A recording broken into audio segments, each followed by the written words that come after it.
All right, everybody. Today I'm going to be showing you my live setup, how I do live music, and I'm also going to be debuting another track, Animal. So yeah, this is basically my live rig. I've got my little launchpad Pro. I've got my M Audio keyboard. I've got Ableton.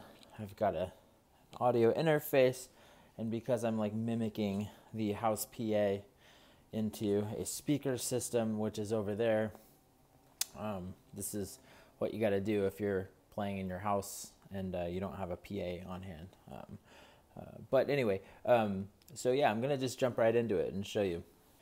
So the first thing is that I've got all of my tracks broken into various different pieces. Oh, fuck off.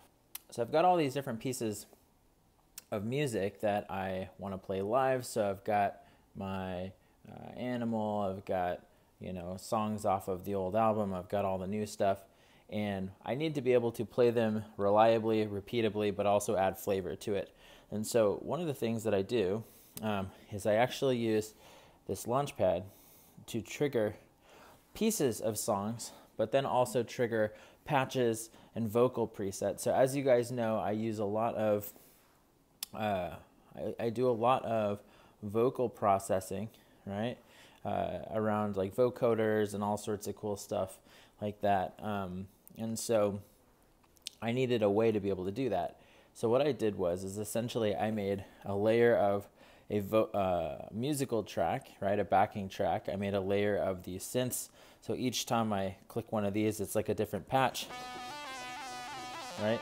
And then I have actually all these different like MIDI tracks going in and out of the vocals. So that way, every time I go and hit a different track, it actually triggers all the right MIDI for the vocals. And so if you jump into here, let's see here, where am I right now? Vocals, vocoder MIDI. So if I look here, I actually have all the robotic parts programmed. So that way, when I sing into my mic, when I sing into the microphone, that thing actually plays all of the keyboard notes as I'm singing it. And then you end up with that. It's like a robot voice. This is really fucking handy when you're playing live and you want to do solos, or you want to go and like work the crowd, you want to get up in their face, but you don't want to be like stuck to the piano, like playing all the different parts of your vocal MIDI. So that's a really important thing. Another thing that I will talk about a little bit is the actual interface. So I've seen a lot of different live performers actually use something like this, like a Focusrite, and they go USB into the computer, and then they've got, sorry, 1 second. All right, and they've got a bunch of different, things going through the computer, through the audio interface, and then out to the house PA. And then the way that they connect this thing to the house PA typically is with one of these bad boys. This is, if you guys are unfamiliar with this, this is a DI box. So this is a direct input. Essentially what you do is you line the outputs of this thing into here, and then these XLRs go into the house, right?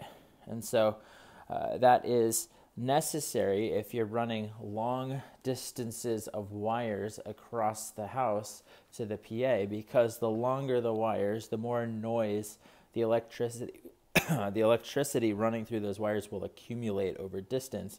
So what ends up happening is you get like this crazy humming and static in the house PA. It doesn't always happen, but like this is basically grounding the signal, and that like eliminates all the background noise. So this is a really, really helpful thing. So for my setup, I've got left and right out for the music, and I've got left and right out for the vocals. The reason why I do that is because when I have the guy sitting up in the corner, like above the stage or whatever, doing sound, if I'm too quiet in the mix or too loud in the mix, he's the one who can actually change the volume of my voice. Because when you're using, I have one of these old Scarletts over here, like the ones that just has a single output. And when you do that, what happens is that you become responsible for the mix, right? So essentially these are all my volume knobs for all the stuff. Like one of these is voice, and so I'm like, okay, you know, now that's how loud my voice is, and I can't really hear what he's hearing in the house, right? So that's an important thing. So after I kind of made that mistake a couple times, I went and changed up my setup so that way I could separate out my vocal signal. I could send it into the house separately. I've got 2 DI boxes, one for the music, one for the vocal. And then up there, they can deal with it. They can deal with the compression. They can deal with volume and the EQing. So they can get rid of any kind of resonances that are causing feedback loops. The one thing I will say about this, though, is that what I've done is I've actually done all of the vocals, vocal effects in my own box, and then sent that before sending it out of the box. So that way, like by the time he gets it, I already have all my reverbs and my echoes and all of that stuff.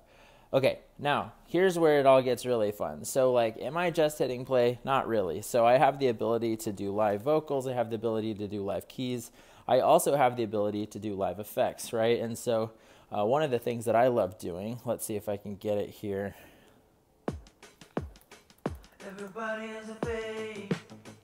So I've got all of this stuff. Let's see if I can zoom in here. I've got all of these pieces essentially mapped to different parameters in the system, so that way I can do all sorts of crazy shit to it live.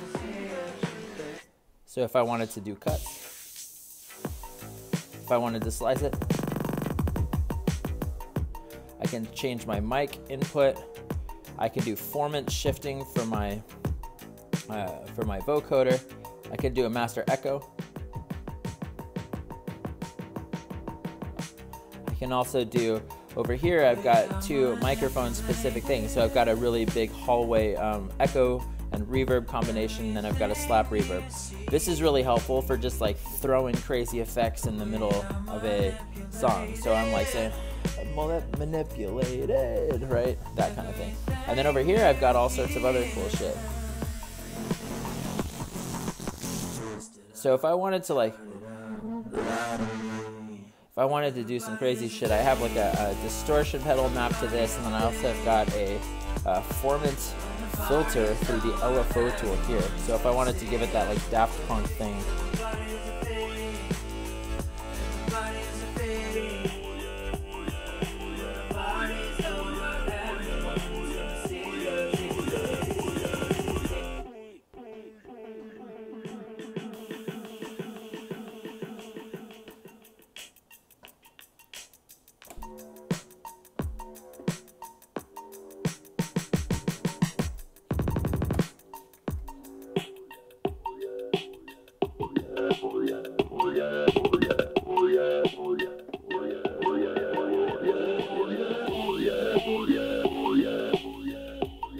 so anyway, that's how I do it live.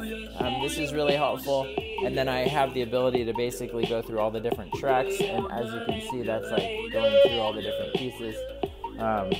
This is essentially my entire set list. So that's how you do it. Alright, so now I'm going to actually jump into the song Animal. So Animal, when I started playing songs off of 1985 Live, and I also had been working on just a sample of what was to become the album Influence, one of the tracks that I had already written was Animal. So I played that live a bunch of different shows just to get it worked out. And so I thought it would be fitting to actually show off the song Animal for this video. All right, so I'm going to go ahead and jump into it now. Let's get it going. Where are you at, SoundCloud? Hey.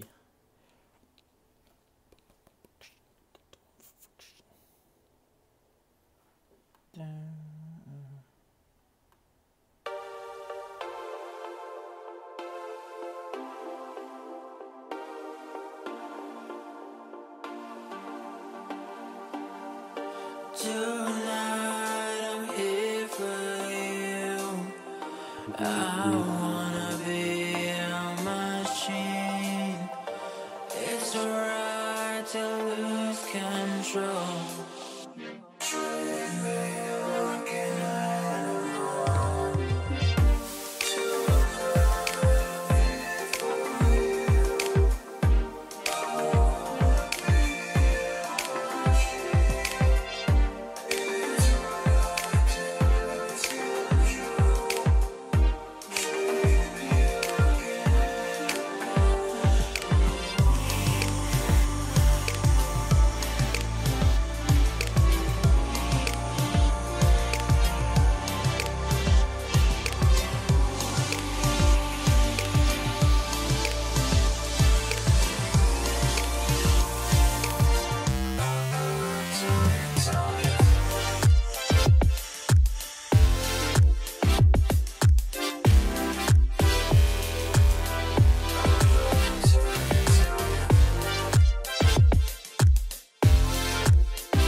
All right, well, that is Animal.